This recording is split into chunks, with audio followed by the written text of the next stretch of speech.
Hey, everybody. Welcome to the Hour of History podcast. I'm your host, Stephen Bauman.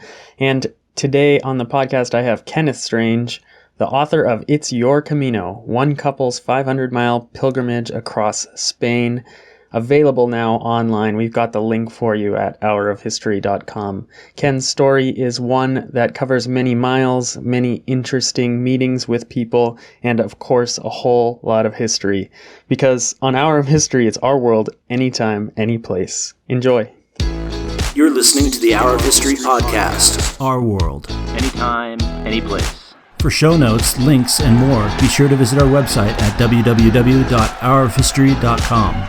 And for all the book recommendations made during the podcast, head over to hourofhistory.com/recs. That's hourofhistory.com/RECS. Without further delay, your Hour of History starts right now. So here with me is Ken Strange. He's just written this fantastic new book, It's Your Camino. How's it going, Ken? We're doing very well, Stephen. Thanks for asking. Yeah, and it was a pleasure to sort of see your name and see your book coming out. I know there's a lot on the Camino, but the Camino de Santiago is something I'm always excited to read about, and it has great historical significance. So I think this will be of great interest to our listeners. Can you tell us a little bit about yourself first before we set off on our own Camino here? Sure thing. I actually had two careers. I had a career as a teacher, a Spanish teacher, and a English as a second language teacher as well. And then after that, I transitioned over into law enforcement, and I was a federal law enforcement officer for about 21 years with the FBI and the Department of Justice. And it seems like all of those careers certainly lend you to meeting a lot of people, learning a lot of different things, places, names. How did that meet with you becoming a writer? Well, I've been writing since I was a kid, and I found this public library. It was my refuge in Brooklyn, New York, and so I started reading Ray Bradbury and Isaac Asimov, and I got turned on to science fiction. But I just found that I had this love to tell stories, and it continued, from elementary school through college and beyond. And then that thread has kind of been woven into my thirst for adventure and travel. So, I've been in a few foreign countries. I've lived and worked in Saudi Arabia, for example, and while I was in Saudi Arabia, I did some part-time work for the Saudi Gazette, working with Peter Theroux, who is the brother of Paul Theroux, the travel writer. So, I've been doing that, and traveling and just writing about my travels ever since. And I think a lot of the most interesting stories often come from people who have had these adventures all over the place, and to combine that with writing certainly builds this sort of tantalizing prospect of something interesting to read. This is someone who's been around the world, and you've seen a lot of things. But your choice for this book, It's Your Camino, can you maybe introduce the listeners to the Camino de Santiago and what it is, what drew you to it? Right. So the Camino of Santiago de Compostela is the pilgrimage route that Christians have been using for over 1,000 years. It's actually a route that was constructed even before that by the Roman soldiers. But essentially, it is the sacred pilgrimage route that would take pilgrims in the past from Europe and even places further out, and guide them to Santiago de Compostela, where the remains of supposedly the remains of St. James the Apostle are interred. The Camino, this pilgrimage route was one of three. You can look at it as kind of a trifecta with Christians and Catholics, hoping maybe in their lifetime to reach Jerusalem as one of the holy sites. Rome would be the other holy site, and then Santiago de Compostela would be the third holy site. When Jerusalem was captured by the I'm not sure if it was Moors or Saracens, but when it was captured, they kind of closed that avenue off to Christians, and so many more started to embark upon the Camino to Santiago de Compostela. And so this is a very historic route. Now, what were your ties to that? Were you making the journey as a pilgrim, as a historian, as a writer, as a hiker? Well, I think you've hit the nail on the head. I think it's a little bit of all. I was a student in Madrid, Spain, back in 1975 to 76, doing my junior year abroad. That's I think that was the first time that I had heard about the Camino. At the time, not many people were doing it. And I think I did some research, Stephen, and the year I was in Spain, living in Spain, studying there, a total of 74 pilgrims, 74. So you can see how it's evolved. I just fell in love with Spain, and each time I would return, I would hear more and more about it. Now, I also have to give some credit to the iconic writer James Michener, whose book Iberia kind of really turned me on to not only Spain but to the Camino as well. So you had that going, and then my wife and I have this love for hiking and a love of the outdoors and travel. So a little bit of that, and then we've had some inspiration in the form of several different people in our lives, including Martin Sheen, the actor, who encouraged my wife and I to do the Camino. As you know, Martin Sheen, the actor, did a movie called The Way, which is about the Camino. It was directed by his son, Emilio Estevez. So he was a real source of inspiration for us doing it. It just seemed like the time was right. My wife and I were semi-retired, and we're not getting any younger. And this is Stephen. This is a 500-mile hike, so certainly no walk in the park. So we thought we better do this now. Yeah, that's a lot of really great reasons to walk the Camino, and I think a lot of people kind of share that sort of interest in maybe walking it at this time in their life. A lot of people don't have the time or perhaps resources to walk it until it becomes a real question of, can I still walk it? Exactly. Yeah, but maybe we could start back a little bit and talk a little more about your year abroad. I mean, that the 1975 and 76, that's a very interesting time, obviously, in Spain. And just tell us about it. How did you sort of fall in with this country? Well, at the time, the country was, Francisco Franco was the ruler, the dictator of the country. His health was failing, and so the big question was at the time in the country was what happens, what comes after that. It was actually a turbulent period because you had certain factions that were already clamoring for independence, and I give you the example of the Basque ETA, the Euskaritas Katasuna, which, this was a Basque nationalist group that wanted independence violently, would would use violence to achieve that. So that was going on. There were strikes.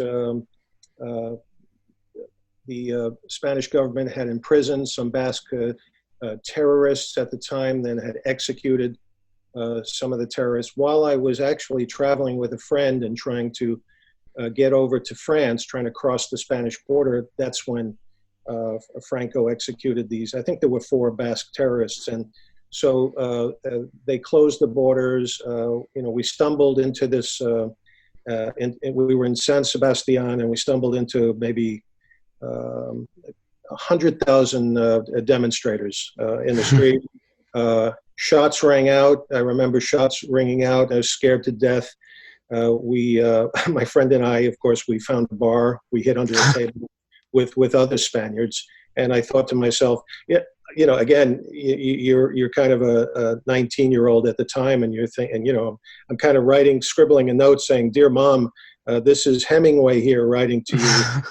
We're taking fire here, but it's just it was just a very turbulent time. Even at the university, there were demonstrations. I inadvertently ended up in a demonstration, not by purpose. And next thing I know, I see these helmeted riot troops, police coming our way. They were firing rubber bullets and were scattering for all over the place, trying to get away from it. So that certainly got my attention. And I just remember one thing very clear. I lived or boarded with a Spanish family in Madrid that was they were phalangists, falangistas, and they were very tied to Franco and his regime.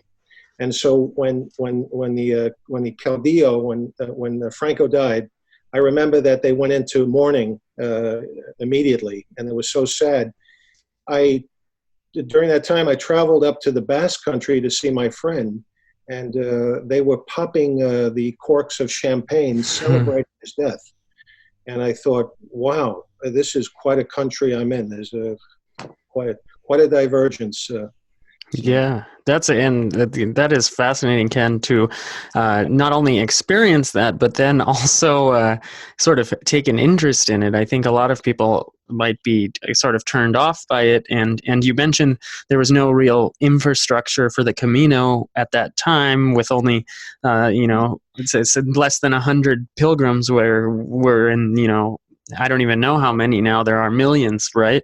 Well, I'll just give you some statistics. I've done some research on it. So I mentioned 74 pilgrims in 1975. In 1993, the number of pilgrims increased to 100,000 pilgrims. And then last year, including my wife and me, there were 327,000 pilgrims. Wow. And supposedly there are more coming this year, 2019. And in fact, and we've been monitoring the Camino websites, just about a month ago, they had to turn the people in the town of Zubiri on the Camino, and this is only like the second or third town coming from the start. They had to turn away the pilgrims because there just was no room. Wow. It's become that popular. And they're starting to get, from what I understand, the Spanish government is starting to get a little worried about that. So I've heard the possibility of permits to walk the Camino, but I guess we'll just have to wait and see. Wow, that's it's amazing how quick it grows, and like you mentioned, in the 70s, walking through these areas, you're going to come across a lot of different, nationalisms, different factions, and quite tense times. But when I was going through your book and when I was reading your book, there was some of that there. You're meeting the different Spanish cultures, but one thing that you really highlight well is you're meeting pilgrims from all over the world. Maybe you could talk a little bit about that. Tell us, about how you started the journey and sort of who you meet along the way. Starting the journey was quite memorable because we were staring at that clock tower in the village of Saint-Jean-Pied-de-Port in the Pyrenees Mountains, and you're in France, and we're looking at that, and we're thinking, oh my God, from the movie The Way, Martin Sheen, he walked right through that and began his journey in his movie. So there we were, and that I guess that saying by Chairman Mao, the trip begins with the first. Something like a thousand begins with the first step, right? Trip 1,000 miles. But I just remember I was concerned about my knee because I was struggling with tendonitis, and it had become a problem in our warm-ups back in the States, and it was kind of a nagging pain. So I was concerned about just surviving the initial ascent in the Pyrenees, and I did. And the trouble was not with the ascent, but with the descent. And that's when the pain, I had a lot of pain. Thank goodness for some very good trekking poles or sticks, which made it a little better for me. But just right out of the starting gate, you kind of feel this. You're surrounded by other pilgrims, and there's this kind of euphoria. People are giddy, they're happy, they're nervous, but it's a happy nervousness. And I just remember about 2 or 3 hours into the Camino, we ran into a group of Uruguayan young women, and they were very nice, and we started talking in Spanish. And one girl, and the view was spectacular. We were looking out towards a horizon with snow-capped mountains, and this being spring. And it was just gorgeous, just a gorgeous day. And she, got her iPhone and started playing Karen Carpenter's "On Top of the World." And it's just this, with the pilgrims, all the pilgrims that were close to that and could hear the song, everyone started singing, and it was just an amazing thing.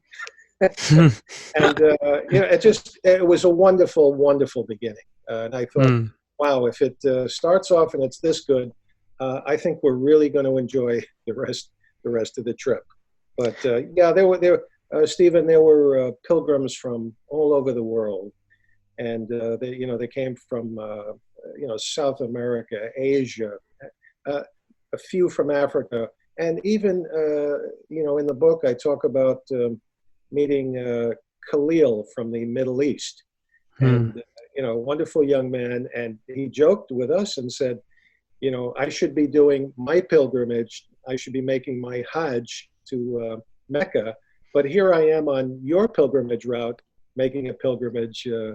So go, figure that out. Yeah. And one of the neat things about your book is that you do introduce us to all of these people that one might meet on a 500-mile journey, but you seem to have access to these people in a way that not everyone may, because, well, first of all, you have English, you have that experience in Spain, you have that experience in the Middle East, and if nothing else, the global experience as well. What did those sort of language skills do for you along the way? Well, the Spanish, having Spanish just created another dimension to the trip. It went a long way in that I could communicate with our hosts, and of course there's a lot of Spaniards and Spanish-speaking people on the Camino, so I was able to communicate with them, but also getting to know the people who ran the lodgings, the people in the bars, the people in the restaurants. We could communicate what's happening with politics. How about the Camino?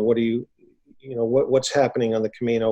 What's happening in your lives? I was interested and very curious to find out how our Spanish hosts were doing, and to discover that in many cases our hosts were cobbling together 2 or 3 jobs to make ends meet, because the economy in Spain has not really recovered from that that drastic bubble that they had back in, I think it was 2008. So it just made it that much better to understand what they were going through and how they saw the Camino as well.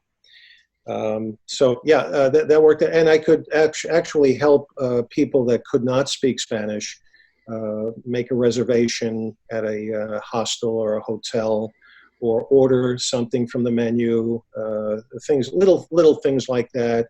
Or I remember two women from Scandinavia. They had some kind of a medical problem. They needed a taxi, and so I was able to approach a few people and get that taxi for these women. So yeah, the language skills came in pretty handy. And just so listeners sort of understand, and you get this feeling as you're going through the book. I mean, it is a long journey, and you're walking all day, many miles. How did you sort of approach that in terms of the athletic challenge? What sort of gear did you use? What sort of places did you stay in? Who were your hosts? Yeah, great questions. I can kind of begin with the gear, and the essential gear is your footwear. Obviously, you're walking 500 miles, so we made a point to spend some time over at REI, a nearby REI store, and they have experience with people hiking the Camino, so they know what has worked and what doesn't. But we were fitted with some superb hiking shoes. I think they're called Ultra Lone Pine. I want to say we were 2.0 version, but I see they now have a 3.0 version. So to begin with, the shoes, and then the socks, these kind of moisture wicking REI socks were very, very helpful. And in fact, my wife and I, thank goodness, we had absolutely no blisters. And we came across quite a few people that just had the scourge of blisters and were really suffering. And some of them were incapacitated and would have to get off the Camino for a few days so their feet could heal. So, essentially for us, it was the footwear.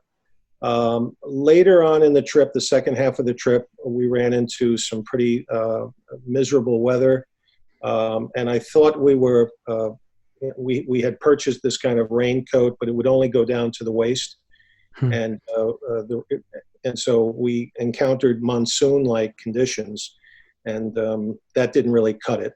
So you can imagine we suffered a little bit there. We had to get ponchos in the end, but. So the gear, that was absolutely essential, and you try to travel as lightly as you can. With your backpack, maybe you're taking, I think the rule is not to take on any more than 10% of your body weight. So in my case, at 230 pounds, you want to carry no more than 23 pounds. And I think my wife was 140 pounds, so she was no more than 14 pounds. So that's pretty much the rule of thumb. But we'd get up early every morning, and we'd try to be on the road at 8 o'clock. Out the door of either the albergue or the hostel, wherever we were staying, and we would walk for about 6 to 8 hours. Of course, you want to have a very good breakfast, just because you're going to be burning calories. And you might want to have a light lunch, and then you'd have dinner as well. But you'd find what you do is what we did is every place we stayed, we would approach the receptionist, and they know the territory. So we would say, look, we're trying to get to this town or this city. What can you recommend? And again, I'm talking in Spanish, so it wasn't so hard. And they would inevitably come up with one or two choices, and because they know those people.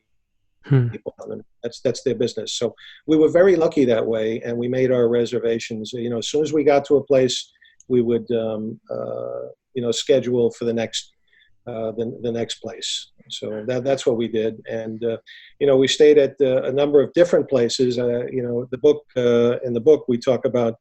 We tried to rough it in the pilgrim spirit with spending staying in the dormitories and or albergues, 10 people to a room or 20 people to a room in bunk beds. But after about three nights of this, we looked in the mirror and said, we're in our 60s, and this is great for teenagers, young people, but we just couldn't fall asleep, and it was noisy and uncomfortable, and we needed our energy to this was hard enough for us to begin with, and now if you don't get a good night's sleep, you're toast. Yeah. So we opted, I think after 4 nights, we opted for a private room with a shared bathroom, that kind of thing. So Interesting. And so I think this is one way your book is just extraordinarily helpful to people who will want to do the Camino, and it's kind of in the title there. It's your Camino. Perhaps you could comment a little bit about authenticity on the Camino, because on roads like this and things that have thousands of years of history, they often get fought over of, well, what is authentic? And you talked about in the 70s how, there's such a small number of people doing it. The infrastructure obviously wasn't the same. You get through the release of the way and sort of the popularization in the West, and it becomes UNESCO World Heritage Site, up to today where hundreds of thousands of people are doing it. And then you sort of hinted at it there. We tried to stay at these places, and you had enough wisdom to kind of be like, well, it's not for us. But maybe you could talk a little bit about authenticity on the Camino and how pilgrims perceive it. What that brings to mind is I felt for the most part that the pilgrimage route was authentic. You're dazzled by the Gothic cathedrals and the churches and castles, and so in that respect, it's authentic. What I did feel where it got a little bit, kind of got that Coney Island flavor, is when we reached toward the end, with about 60 miles out in the village of Saria. Of course, you have this influx of pilgrims who have opted to do the short version of the Camino, the last 60 miles, which enables them to receive a Compostela or a certificate indicating that they had hiked the Camino for that distance. Again, when you, as an experienced, now you're you're almost a veteran pilgrim at this point, and when you hit Saria, things changed. It became a little less authentic. You saw more stores, even people hawking certain things, souvenirs. And it changed the environment. That type of the spiritual environment changed a little bit for me, and I thought it was a little annoying, to be honest with you, because now you're in this supposed spiritual phase of your journey. There are 3 phases of this journey, but now you're in this third and final phase of the journey, and you're into heavy reflection. And now all these groups are like coming in off of buses and screaming and running, and there's a little more garbage on the Camino, and people are hawking their wares, and so that part, I just wonder how authentic that is. Although possibly, Stephen, maybe 1,000 years ago it was like that as well. Hawking their wares, but just not showing up in buses. So it was the buses. Did it ever? Was there ever a point where you were lost or where you felt yeah. Yes, there was one point early on where I actually we not only got lost, but then I convinced another group to get lost with us because I knew better. And then finally, I mean, we came up to this. We were following the yellow arrows, went through some fields, and then there was this wooden fence. It was I thought it was locked, and in fact it wasn't. But we lost the yellow arrows, and it just seemed to kind of empty into nothingness. And we thought we were on the right way, but then we kind of overthought the issue. So we said, no, this can't be it. There's a fence here. It's locked, obviously. But in fact, it was not locked. And in fact, if you just pushed it open a little bit and just a few more feet, there was another yellow arrow. Well, I convinced my wife first, no, we got to go back. So we went back about half an hour. So we came to the crossroads, found another yellow arrow. And then during this time, we recruited another group and said, no, that's not the way. Follow us. And then when we got back to the crossroads, thank goodness there was a young man he had a GPS app. And he said, hey, I'm sorry, you look like you know what you're talking about, but this GPS says you got to go back. And anyway, I don't argue with the GPS. So he was right. I was quite embarrassed, but oh well. But you still found your way, and that seems to be one of the biggest themes of your book and themes of your story is people going to walk the Camino for a lot of different reasons, and some finding their way. Perhaps you can talk a little bit about the different reasons that people walk this path, and why do people do it? Well, it's again, this is the Camino is it's a cultural event, and it even transcends religion. So we would find there were those who were looking for that for spiritual meaning, for religion. There were others who were there. For example, we were walking with a young Chinese girl, had just finished college in Scotland, and her father had given her the gift of the Camino. He would pay for her doing the Camino, but she said, "No, I'm not religious." In China, we don't follow any religion, or at least she didn't. And so we found people like her that were doing it just because they had heard about it. They had heard it was popular. It was the thing to do. For other people, it was a bucket list item. We even met people who were there and said, "Hey, we're trying to lose some weight. This is why I'm here." And good luck with that, I'll tell you, because I ended up gaining. We both ended up gaining. Don't tell your listeners, although maybe it's too late. I met one fella really touched by many of the pilgrims. One fella was doing it because his wife had just died, and she said, "You must promise me that you will do the Camino for me, to pray for me." So that was very touching to hear his story. We met another lady who had lost her son, her only son, and was there trying to make sense of it. A young Serbian man, very nice fella, who broken up with his girlfriend, was engaged, and then she broke up the relationship. So he was lost, and he had to find himself. And so, I mean, everybody we met had their own reason for doing it, and that kind of fed into the title of the book, which is "It's Your Camino."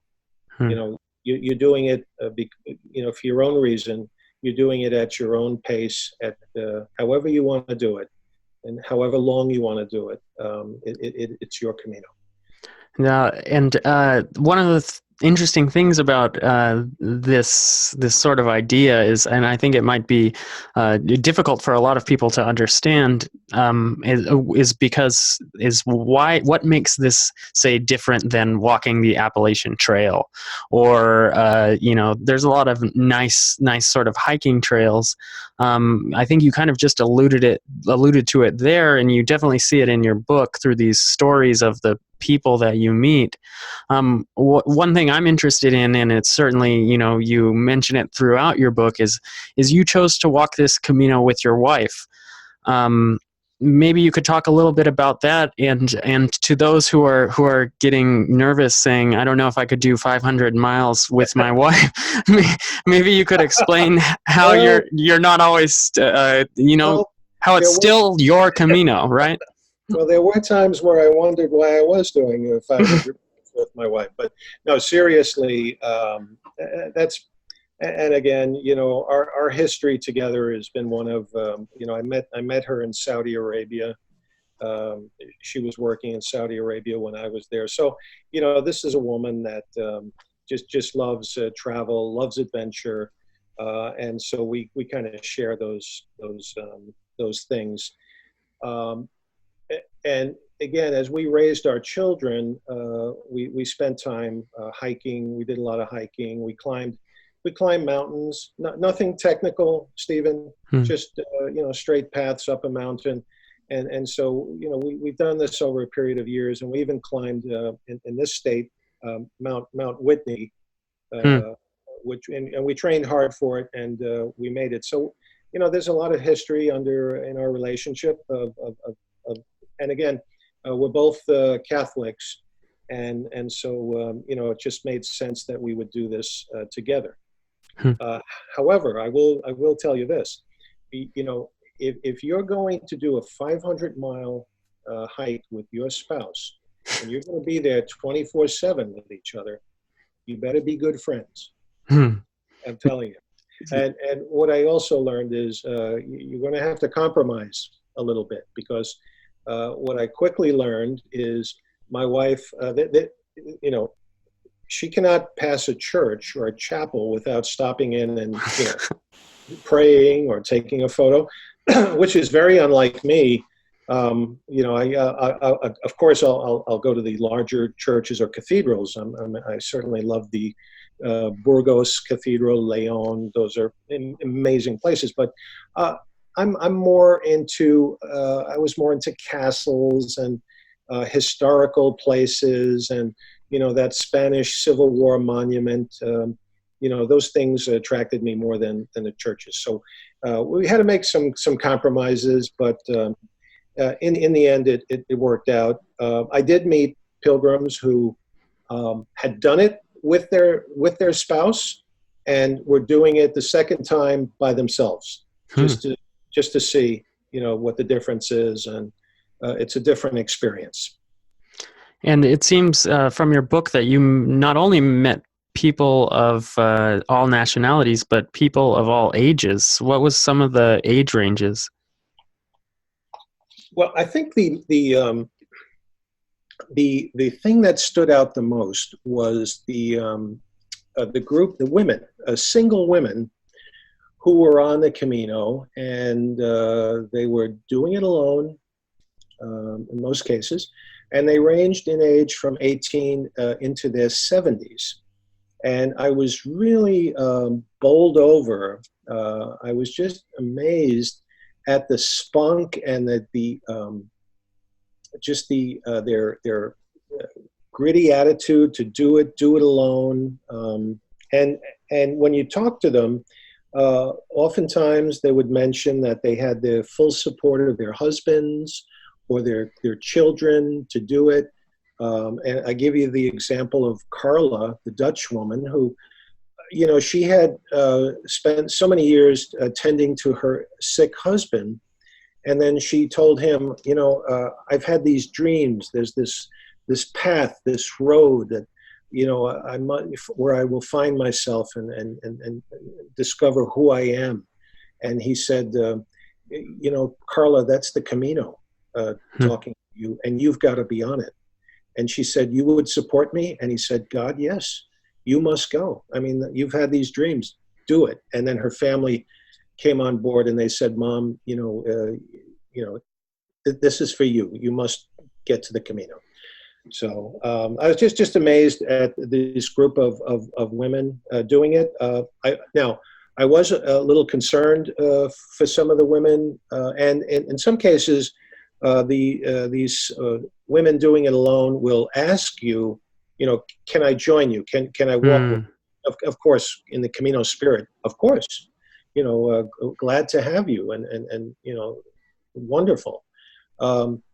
Now, there, and I don't know if you're aware of this, but there was a Camino. A young woman was murdered a few years ago on the Camino, and she just happened to be from my graduate school. But that, and the fellow was caught and he's in jail. But that's the exception, not the rule. That's the only time I've heard of something like that. But I always felt I hope these women are cautious and exercise some good judgment. But I was just amazed at this group of women. I was really proud of them.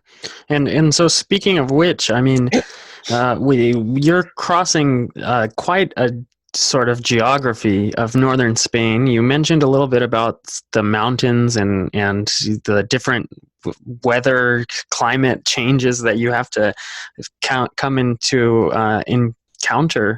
But there are long stretches of nothing out there. Did you ever sort of feel alone?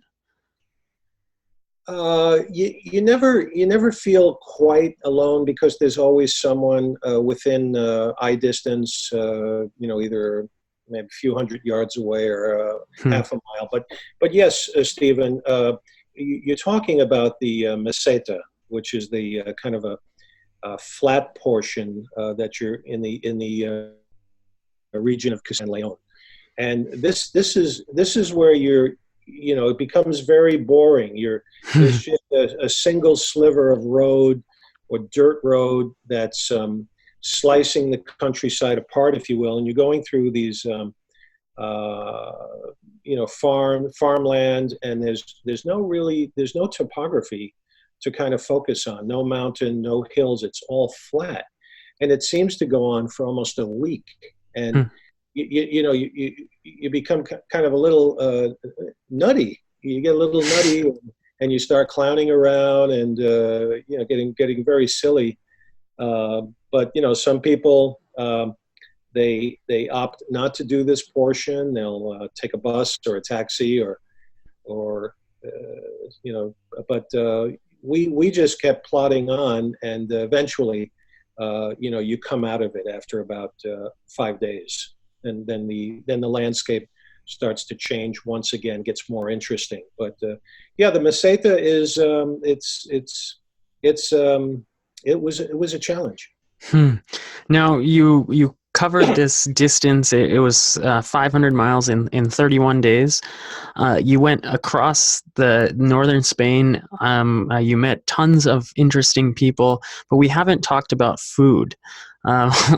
What was the situation? Did it bring you back to your days studying abroad in Spain? Was there any energy left to sort of participate in the food culture when you were, always on the move? Of course, there's always time for food. If not, I'm going to make time for it. Mm-hmm. But I mean, I was aware, again, having lived in Spain, and then so many times, I must have been back to Spain a dozen times after that. But sure, I knew the foods pretty well. I mean, every morning I had to have my tortilla española.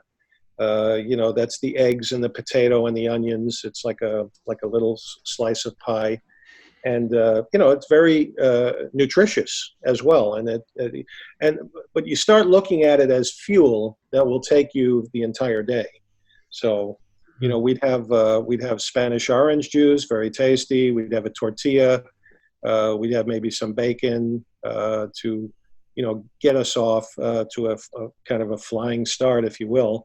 Although my wife and I were not flying, we were pretty slow. But, we'd have chocolate. We like churros and chocolate. So Yeah, and then as you make your way through the day, you stop off to a bar or a restaurant. You can have some snacks, a good sandwich, to kind of get you to the end of the day. And then inevitably at the end of the day, wherever you are, they serve a thing called a pilgrim's menu, which is like a small steak, potatoes, if you're lucky, maybe a vegetable or two, a bottle of wine, red wine usually, and the killer is the custard flan. and that's why I'm telling you, we thought we had maybe lost a few pounds, but we gained a few pounds. And I think it's the custard flan. Yeah, no, that if ever there was a good reason to gain a few pounds, I think that would be it. And so now you said you did this journey last year. You've written about it. You've shared your experience. I think a lot of people are going to benefit from it and certainly learn whether or not they can or will take the Camino. It's a fascinating look at it. You mentioned multiple times in this conversation people coming back to the Camino. Do you have any plans to return to the Camino? Oh, I would love to. We would absolutely love to return to the Camino. And, there are, as you may know, there are several Camino routes that go to Compostela, Santiago de Compostela. There are two of them which intrigue me. One is called the Camino Norte, the Northern Camino, and it starts in the Basque Country up in San Sebastian, goes through Bilbao, and then comes down to Santiago de Compostela. And there's another one, I think it begins in and around Madrid, and it's called the Winter Camino, Camino de Invierno, and that goes up from Madrid north, and then connects to I think it connects to the French Camino. And then you hang a left, and you make your way to Santiago de Compostela. Those two in particular, I would love to do, even if it's only for just maybe a week at a time, just to kind of get a taste of what it's all about. But I'm actually I've been offered a guest to go over as a guest guide with a group. So I've been mulling that over, but that would be for the French Camino, the Camino Frances, the one that we've done. But I would love to do that.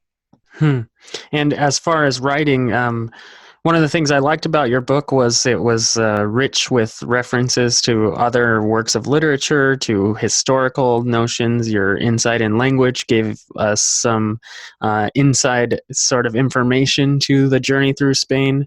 But you've been all over. You have an interesting career. What's next for you in terms of writing? Well, good question. And what I did is I actually wrote two books at one time. It's Your Camino, and I also wrote a book about it's a memoir about my time with the FBI and with the Department of Justice. It's called Feds, from Silence of the Lambs to the Castro Brothers, and it's already done. I'm hoping to roll it out in about a year.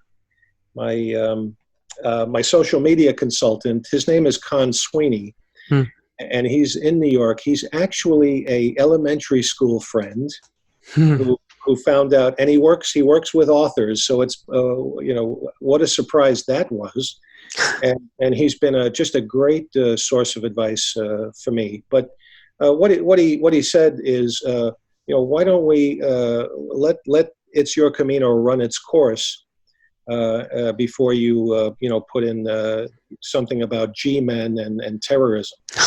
I think that's a good idea. He said, you're going to confuse your readers if you come out with two books at one time. With totally different topics. How has the reception been so far? You mentioned that the REI, they've come across Camino walkers before. You're out in California. Do you find a lot of people interested in the Camino?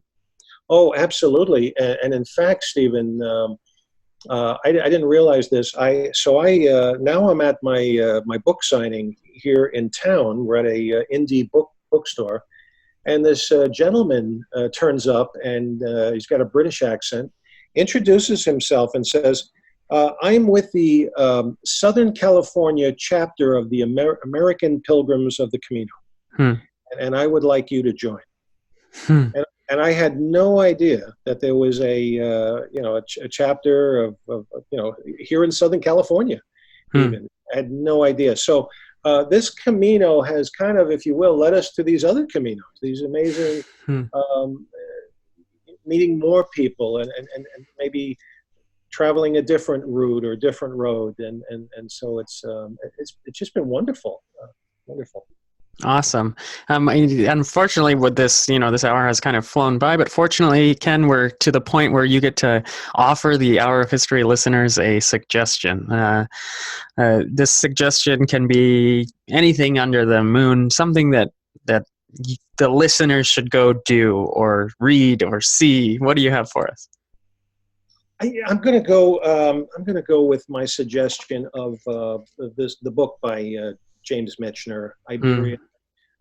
It was written in 1968, and I know it's a little bit dated, but if ever there was a person who fell in love with Spain, it was James Michener, and his story is iconic.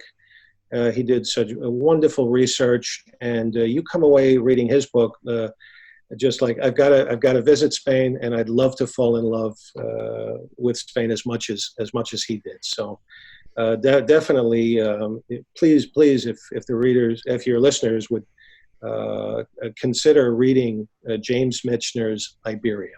That's a fantastic suggestion, and I'll definitely link to that. My suggestion is sort of similar, and it's funny because it's actually one of the biggest draws to the Hour of History website is that short little post I made about Camino books. But the number one book I put on there was The Road to Santiago by Walter Starkey, written in 1957. It's rather hard to get a copy. There's a few at libraries here and there, and then one or two come up on Amazon every so often. But it is a sort of Camino account from a different time, from when the Camino wasn't so developed, and I think it'll be of interest to the same people who are going to read your book, and it's fun to kind of compare and contrast, and I did feel a little Walter Starkey in you as we went through through your stages, through your Camino, and through some of these unforgettable spaces along the route in Spain. So check that one out. Yes, yeah, I absolutely will. Thank you for that. And as usual, we're going to link to all of the sort of books we've mentioned. We have our suggestions, and you're definitely going to want to check out It's Your Camino, which is out now. I think it's a great book. Thanks for writing it, Ken. Do you have any other comments you wanted to make? No, Stephen, I'm going to ask you, have you been on the Camino? Yeah, I like it. You have turned the tables around. I have taken the Camino Inglés, the route that the English pilgrims used to take from Ferrol. Some people started in La Coruña, and it's shorter. It's just about 100 kilometers. And less populated, but certainly an interesting experience that mirrored many of the things you mentioned. I met interesting people. I had flan, and good. and it takes place entirely in Galicia. So. Oh, good for you. I'm happy to hear that. Yeah, and thanks for asking. I appreciate that.